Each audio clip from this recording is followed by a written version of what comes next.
Presenting the classics of Sam P. Chaladurai. Sam P. Chaladurai அவர்களின் போதனை களஞ்சியத்திலிருந்து.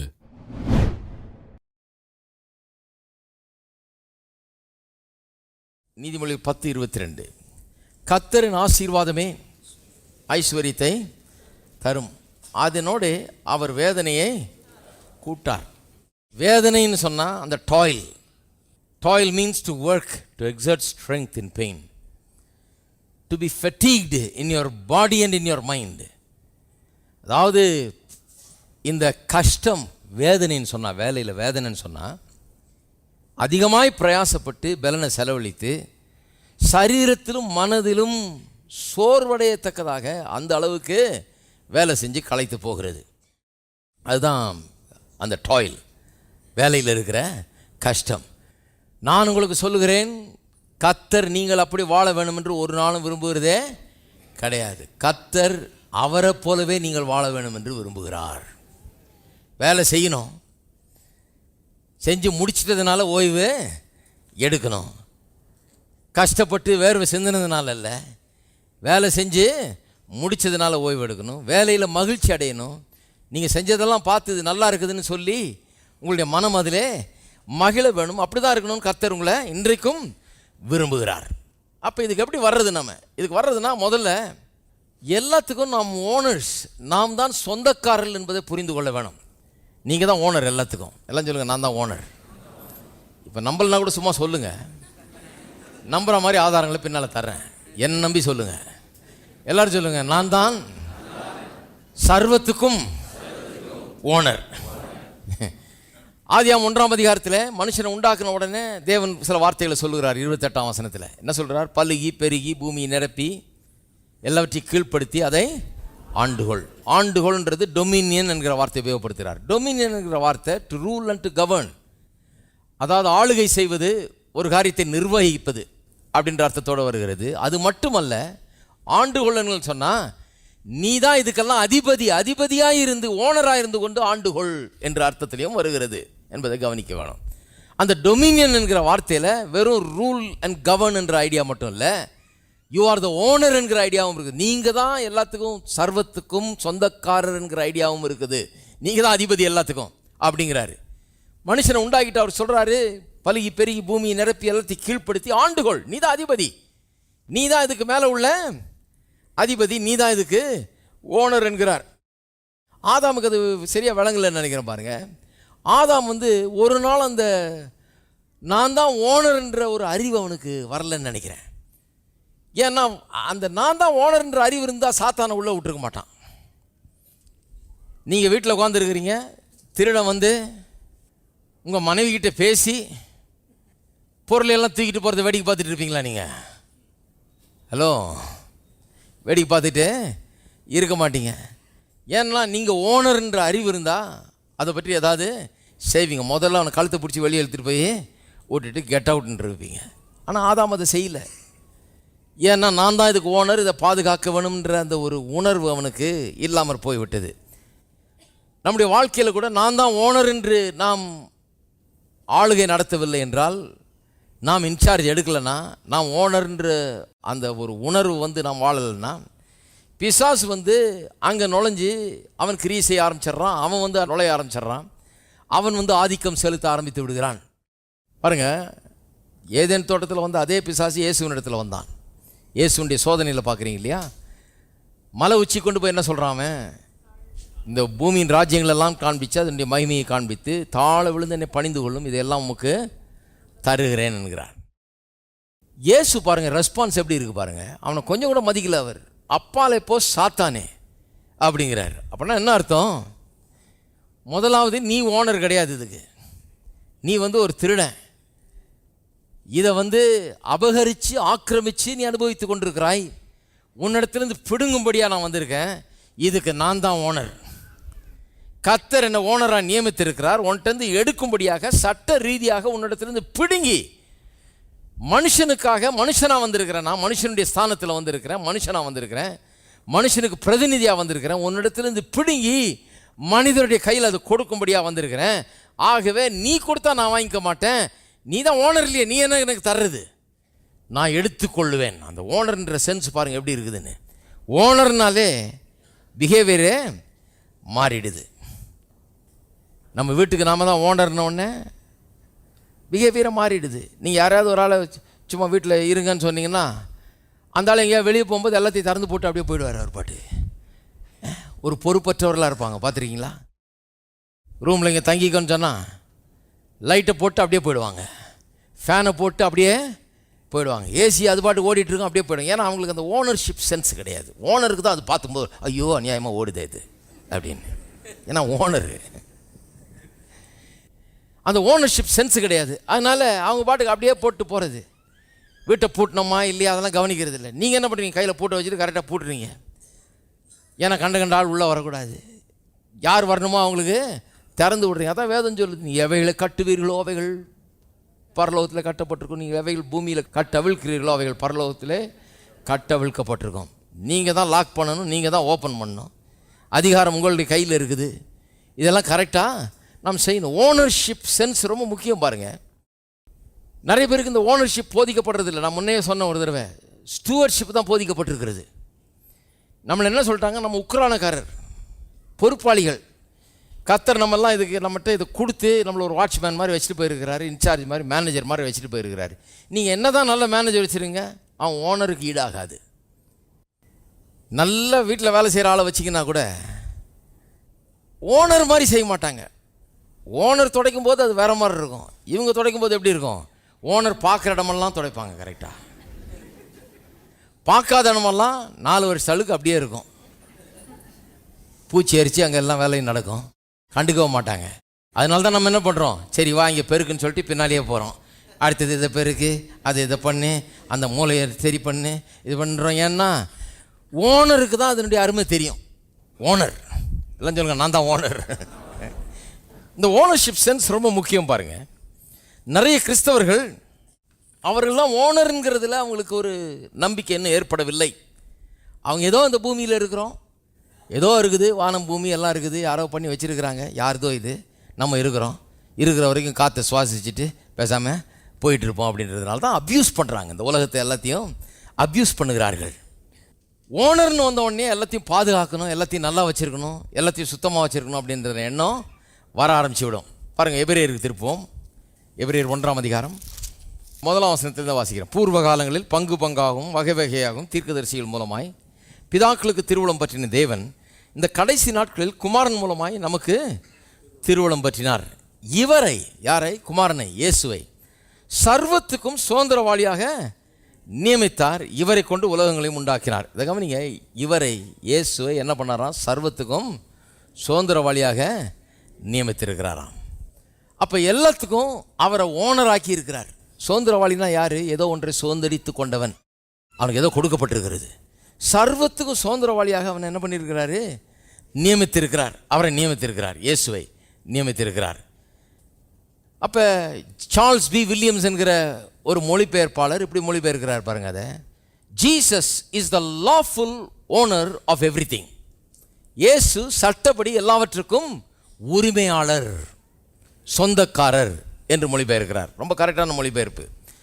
அவர் உரிமையாளர்னா அப்போ நமக்கு என்ன வேலை இருக்குதுங்க? நாம் எப்படி உரிமையாளர்னு சொல்லலாம்? திருப்பவும் ரோமர் 8ஆம் அதிகாரம், ரோமர் 8:16. நாம் தேவனுடைய பிள்ளைகளாக இருக்கிறோம் என்று ஆவியானவர் தாமே நம்முடைய ஆவியினுடைய கூட சாட்சி கொடுக்கிறார்.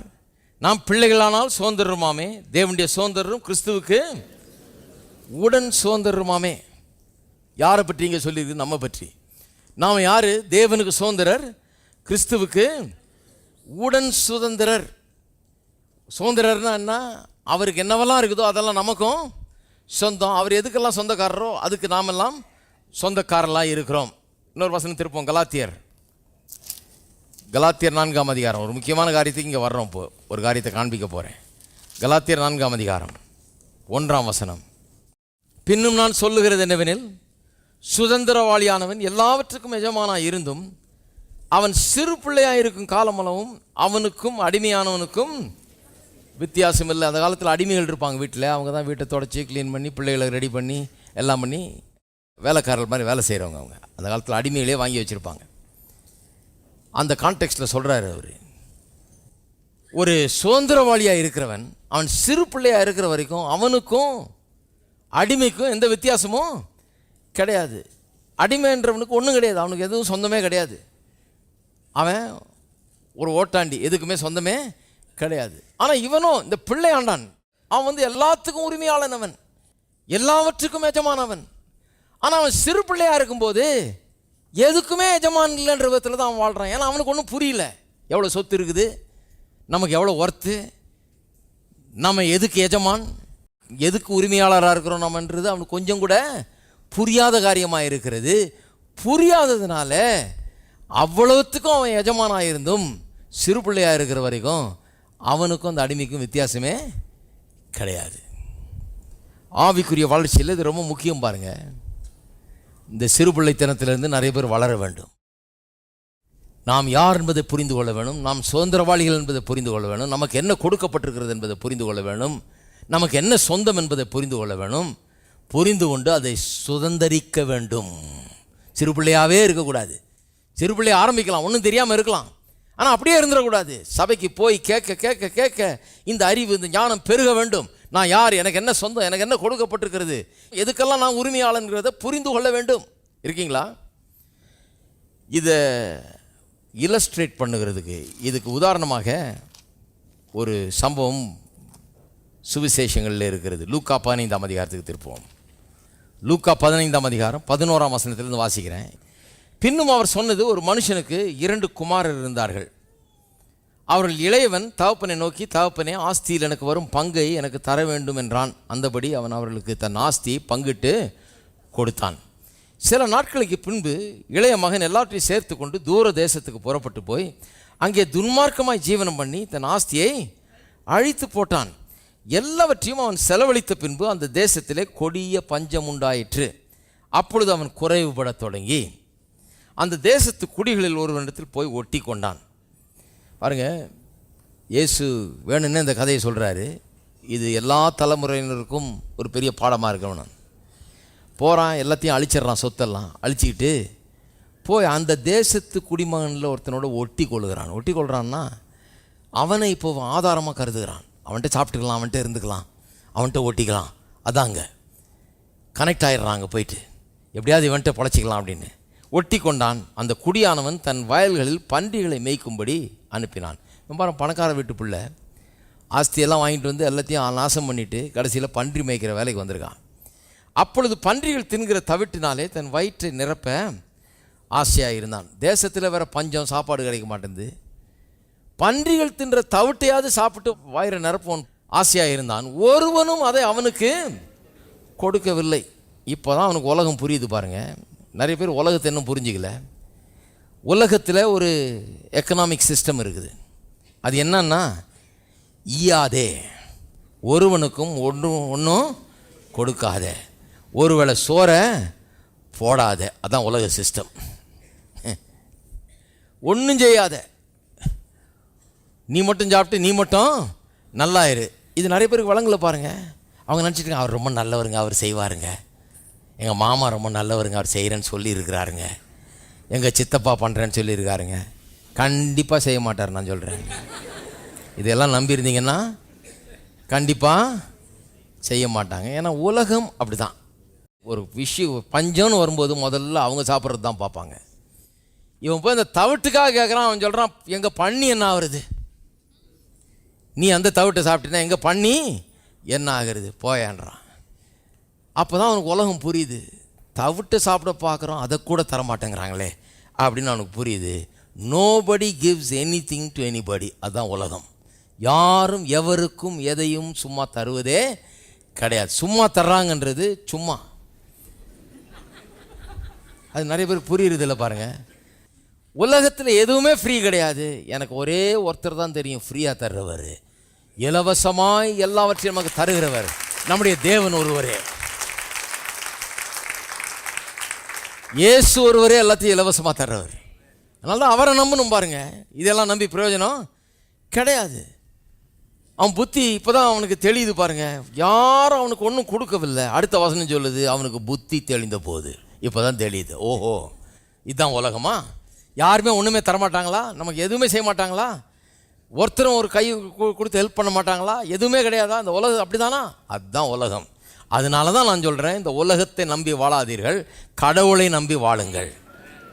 இல்லைன்னா ஏமாற்றத்தின் மேலே ஏமாற்றம், கண்ணீர் மேலே கண்ணீர், இதுதான் மிஞ்சுமே ஒழிய வேற ஒன்றும் மிஞ்சாது. கர்த்தரை நம்பும்போது ஏமாற்றமே கிடையாது, கண்ணீரெல்லாம் துடைக்கப்படும். நல்லா கவனிங்க. புத்தி தெளிந்த போது அவன், என் தகப்பனுடைய கூலிக்காரர் எத்தனையோ பேருக்கு பூர்த்தியான சாப்பாடு இருக்கிறது, நானோ பசியினால் சாகிறேன். நான் எழுந்து என் தகப்பனிடத்திற்கு போய், தகப்பனே, பரத்துக்கு விரோதமாகவும் உமக்கு முன்பாகவும் பாவம் செய்தேன். இனிமேல் உம்முடைய குமாரன் என்று சொல்லப்படுவதற்கு நான் பாத்திரன் அல்ல, உம்முடைய கூலிக்காரர்கள் ஒருவனாக என்னை வைத்துக் கொள்ளும் என்பேன் என்று சொல்லி, இங்கே தான் நம்ம சப்ஜெக்டுக்கு வர்றோம். இவன் அந்த தகப்பனுக்கு குமாரன். ஆனால் இவன் என்ன சொல்லிக்கிறான்? தகப்பனிடத்தில் போய் என்ன சொல்ல போகிறான்னா, இனிமேல் நான் குமாரனாக இருக்கிறதுக்கு பாத்திரன் அல்ல. இனிமேல் என்ன எப்படி சேர்த்துக்கும்? வேலையில் சேர்த்துக்கும்.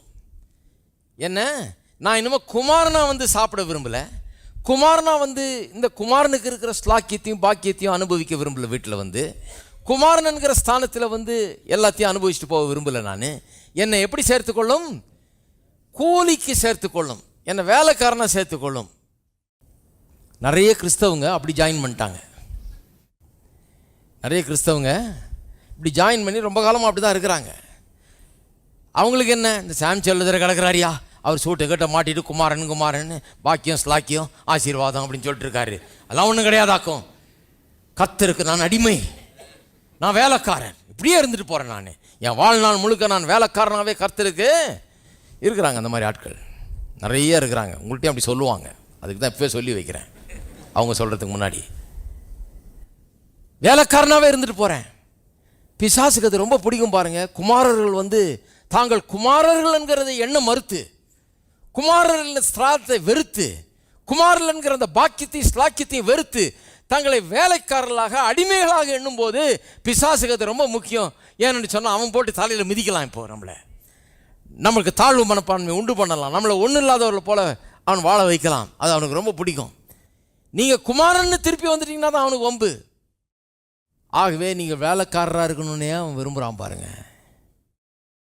குமாரன் என்கிறது என்னுடைய சுதந்திரம், நான் தேவனுடைய பிள்ளை என்கிறது என்னுடைய சுதந்திரம். நான் ஒருவேளை கெட்டு போகலாம், நான் ஒருவேளை பாவம் செய்து அழித்து விடலாம் எல்லாத்தையும், நான் ஒருவேளை தேவனுடைய ஆசீர்வாதங்கள்லாம் இழந்தவனாய் காணப்படலாம், நான் ஒருவேளை பாவம் செஞ்சு கெட்டு போய் சீரழிஞ்சு போகலாம். ஆனால் நான் கர்த்தரிடத்தில் திரும்பி வரும்போது நான் குமாரனாகவே வரலாம். ஏனென்றால் குமாரன் என்கிறதை யாரும் மாற்றவே முடியாது.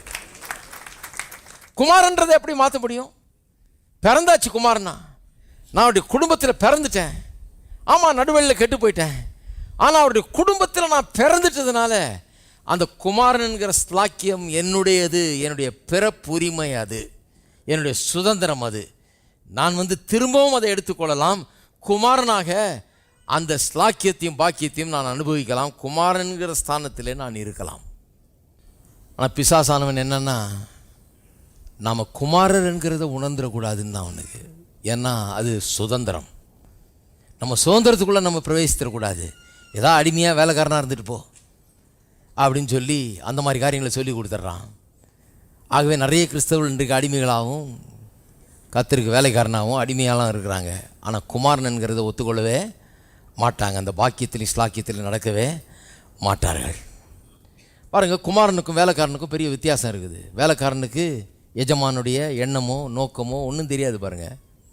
ஏன்னா வேலைக்காரன்ட்ட போய் உட்காந்து எஜமான் பேசிக்கிட்டு இருக்கிறது இல்லை தன்னுடைய எண்ணத்தையும் நோக்கத்தையும். குமாரனிடத்திலோ தகப்பன் தன்னுடைய எல்லா எண்ணங்களையும் வெளிப்படுத்துகிறார். இருக்கீங்களா? நிறைய பேர் இன்றைக்கு கர்த்தருடைய எண்ணங்களையும் நோக்கங்களையும் அறியாமல் இருக்கிறாங்க. ஏன்னா அவங்க குமாரன் என்கிற அந்த ஸ்தானத்தை இன்னும் எடுத்துக்கொள்ளவில்லை. என்னைக்கு அவங்க குமாரன் என்கிறத உரிமை பாராட்டி தேவனோடு பேச ஆரம்பிக்கிறார்களோ அன்றைக்கு தேவனோடு இவர்கள் பேச முடியும், தேவனை அறிந்து கொள்ள முடியும், தேவனுடைய சித்தத்தை புரிந்து கொள்ள முடியும், தேவனோடு கூட இவர்கள் நடக்க முடியும். நீங்கள் குமாரன் என்கிற அந்த சுதந்திரத்தை எடுத்துக்கொண்டு அதில் நடக்க வேண்டும். இருக்கீங்களா? பாருங்கள், குமாரனாக இருக்கிறான், ஆனால் சொல்கிறான் கூலிக்காரில் ஒருவனாக என்னை வைத்துக் கொள்ளும் என்பேன் என்று சொல்லி 20ஆம் வசனம். எழுந்து புறப்பட்டு தன் தகப்பனிடத்தில் வந்தான். அவன் தூரத்தில் வரும்போதே அவனுடைய தகப்பன் அவனை கண்டு மனதுருகி ஓடி அவன் கழுத்தை கட்டி கொண்டு அவனை முத்தம் செய்தான். குமாரன் தகப்பனை நோக்கி, தகப்பனே, பரத்துக்கு விரோதமாகவும் உமக்கு முன்பாகவும் பாவம் செய்தேன். இனிமேல் உம்முடைய குமாரன் என்று சொல்லப்படுவதற்கு நான் பாத்திரன் அல்ல என்று சொன்னான். அப்பொழுது தகப்பன் தன் ஊழியக்காரரை நோக்கி, நீங்கள் உயர்ந்த வஸ்திரத்தை கொண்டு வந்து, வேலைக்காரனுடைய துணியை கொண்டான்ல, அவர் அதை கண்டுக்கவே இல்லை. குமாரனுங்கிறதுக்கு நான் பாஸ்தரனே கிடையாதுன்னு சொன்னாலும் அவர் சொல்கிறாரு, இல்லை உயர்ந்த வஸ்திரத்தை கொண்டு வந்து இவனுக்கு உடுத்தி, இவன் கைக்கு மோதிரத்தையும் கால்களுக்கு பாதரட்சியையும் போடுங்கள், கொளுத்த கன்றை கொண்டு வந்து அடியுங்கள், நாம் புசித்து சந்தோஷமாக இருப்போம். என் குமாரனாகி இவன் மரித்தான், திரும்பவும் உயிர்த்தான், காணாமற் போனான், திரும்பவும் காணப்பட்டான் என்றான். அப்படியே அவள் சந்தோஷப்பட தொடங்கினார்கள். வீட்டில் ஒரு பெரிய பார்ட்டி ஆரம்பிச்சிருச்சு. ஏன்னா அவன் திரும்பி வந்துட்டான். அவங்க அப்பாவுக்கு அவ்வளோ சந்தோஷம். ஏற்றுக்கொள்கிறார், அவனை குமாரனாகவே ஏற்றுக்கொள்கிறார். குமாரனாக ட்ரீட் பண்ணுறாரு, குமாரனுக்குரிய அந்தஸ்தை தர்றாரு, குமாரனுக்குரிய எல்லா ஸ்லாக்கியத்தையும் அவனுக்கு தர்றாரு. நல்ல கவனிங்க. அவனுடைய மூத்த குமாரன் வயலில் இருந்தான். இந்த கதை எல்லாருக்கும் பொருந்தும் பாருங்கள். இங்கே இளைய குமாரனும் இருக்கிறாங்க, கெட்ட குமாரனும் இருக்கிறாங்க, சில மூத்த குமாரனும் இருக்கிறீங்க. எந்த குமாரன் நீங்களே கண்டுபிடிச்சிங்க. அதனால தான் அந்த கதையை இயேசு சொல்கிறாரு. மூத்த குமாரன் வயலில் இருந்தான். அவன் திரும்ப வீட்டுக்கு சமீபமாக வருகிற போது கீத வாத்தியத்தையும் நடன கழிப்பையும் கேட்டு ஊழியக்காரில் ஒருவனை அழைத்து இதென்ன என்று விசாரித்தான். அதற்கு அவன், உம்முடைய சகோதரன் வந்தார், அவர் மறுபடியும் சுகத்துடனே உம்முடைய தகப்பனிடத்தில் வந்து சேர்ந்தபடினாலே அவருக்காக கொளுத்த கன்றை அடிப்பித்தார் என்றான். அப்பொழுது அவன் கோபம் அடைந்து உள்ளே போக மனதில்லாதிருந்தான். தகப்பனும் வெளியே வந்து அவனை வருந்தி அழைத்தான். தகப்பன் வெளியே வந்து கூப்பிட்றான் அவனை.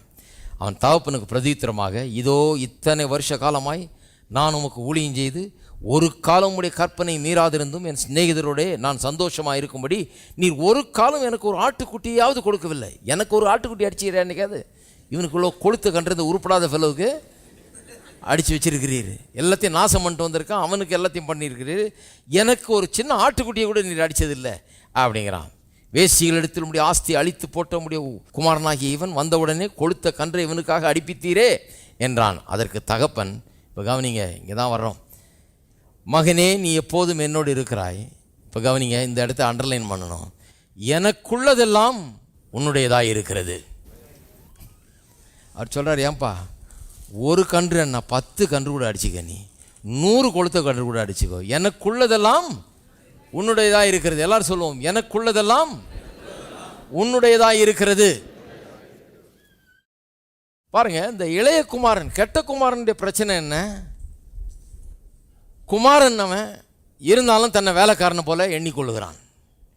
இந்த குமாரனுடைய ஸ்லாக்கியம் பாக்கியம் இதெல்லாம் என்னுடைய உரிமைன்றது அவனுக்கு புரியல. அந்த உரிமையோடு வரல அவன். இந்த மூத்த குமாரனுடைய பிரச்சனை என்ன?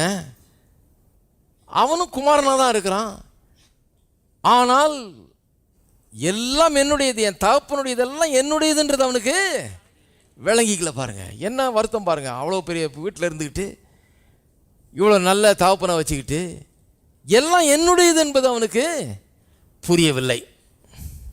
எல்லாரும் சொல்லுங்க, தேவனுக்குள்ளதெல்லாம் எனக்கு சொந்தமானது, தேவனுடையதெல்லாம் என்னுடையது.